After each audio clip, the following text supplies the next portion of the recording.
Assalamualaikum warahmatullahi wabarakatuh.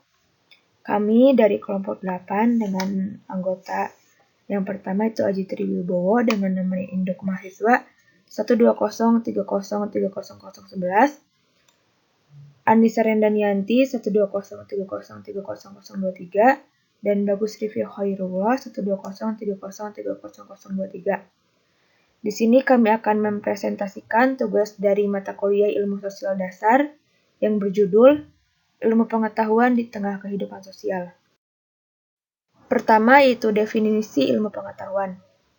Menurut Ahmad Warson Munawir, Al-Munawir dalam Kamus Arab Indonesia, mengartikan bahwa ilmu itu berasal dari bahasa Arab, alima ya'lamu ilman, yang berarti mengerti atau memahami dengan benar-benar.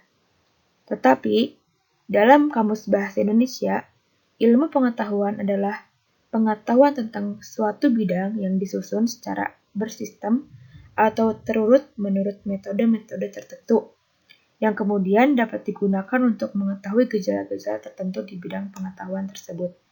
Itu menurut Wihadi Admojo dalam Kamus Bahasa Indonesianya. Selanjutnya itu jenis-jenis ilmu pengetahuan. Di sini ada beberapa jenis ilmu pengetahuan. Yang pertama itu ilmu formal dan ilmu non-formal. Apa itu ilmu formal dan apa itu ilmu non-formal? Ilmu dapat disebut ilmu formal karena ilmu ini dalam seluruh kegiatannya atau hal yang dilakukan tidak bermaksud untuk menyelidiki data-data inderawi yang konkret. Sedangkan ilmu disebut ilmu non-formal karena di dalam ilmu ini pengalaman memainkan peranan yang utama. Ilmu ini dalam seluruh kegiatannya berusaha menyelidiki secara sistematis data-data tersebut yang konkret. Yang kedua itu ilmu murni dan ilmu terapan. Ilmu murni merupakan suatu ilmu yang bertujuan untuk meraih kebenaran demi kebenaran atau teoretis. Misalnya, matematika dan metafisika.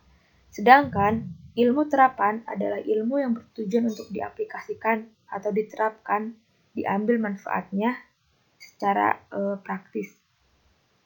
Yang ketiga itu ilmu nomotetis dan ilmu ideografis.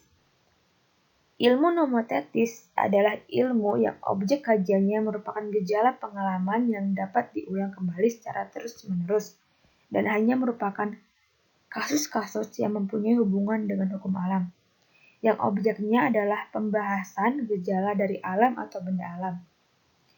Dan ilmu ideografis adalah ilmu yang pembahasannya atau objeknya itu bersifat individual dan unik, yang terjadi satu kali lalu mencoba mengamati atau memahami objeknya menurut keunikan objek tersebut. Yang terakhir yaitu ilmu deduktif dan ilmu induktif. Suatu ilmu bisa dikatakan ilmu deduktif karena semua pengamatan yang dilakukan dalam ilmu ini tidak didasarkan atas pengalaman inderawi atau empiris, melainkan atas dasar dari penjabaran atau deduksi. Apa sih deduksi itu? Deduksi ialah proses pemikiran yang melibatkan akal budi manusia dari pengetahuan tentang hal-hal yang sifatnya individual atau khusus. Sedangkan bisa disebut ilmu induktif apabila penyelesaian masalah-masalah ilmu yang bersangkutan didasarkan pada pengalaman inderawi atau empiris. Ilmu ini bekerja atas dasar induksi, yaitu proses yang melibatkan pemikiran akal manusia dari pengetahuan tentang yang bersifat khusus, menarik kesimpulan yang bersifat abstrak dan umum. Selanjutnya itu yaitu mengenai manfaat dan dampak ilmu pengetahuan di kehidupan sosialnya ya. Manfaat dari ilmu pengetahuan di kehidupan sosial itu diantaranya yang pertama yang sering kita gunakan yaitu transportasi. Tidak aneh, transportasi ini berperan untuk meningkatkan kesejahteraan individual karena transportasi ini memperluas jangkauan fasilitas sosial ke lebih banyak orang. Yang kedua yaitu alat komunikasi. Alat komunikasi ini juga sering digunakan oleh kita dan bahkan sampai sekarang banyak macam-macamnya. Dalam perkembangannya ilmu pengetahuan dan teknologi ini, alat komunikasi sangatlah bermanfaat bagi berlangsungnya kehidupan sosial. Pembangunan ilmu pengetahuan dan teknologi pada hakikatnya memang ditujukan untuk meningkatkan kesejahteraan sosial dalam rangka membangun peradaban bangsa. Pembangunan iptek merupakan sumber terbentuknya inovasi yang bisa dijadikan landasan bagi tumbuhnya sumber daya manusia atau SDM yang pada gilirannya dapat menjadi sumber pertumbuhan ekonomi. Dan yang terakhir yaitu pendidikan sebagai sarana ilmu pengetahuan dalam perubahan sosial. Pendidikan ini sangatlah penting karena pendidikan merupakan produk masyarakat yang dijadikan sebagai sarana di dalam melakukan transformasi ilmu, pengetahuan, dan nilai budaya. Dalam sudut pandang masyarakat, pendidikan ialah proses sosialisasi, yakni memasyarakatkan nilai-nilai, ilmu pengetahuan, dan keterampilan dalam kehidupan. Lembaga pendidikan seperti sekolah sangatlah diperlukan, disiapkan agar lembaga tersebut memerangi fungsi sesuai dengan perubahan sosial yang terjadi.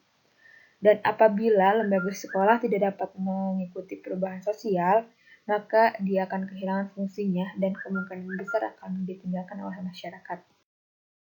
Mungkin dicukupkan sekian dari kelompok 8, kurang lebihnya mohon maaf. Akhirul kalam. Billahi taufiq wal hidayah. Wassalamualaikum warahmatullahi wabarakatuh.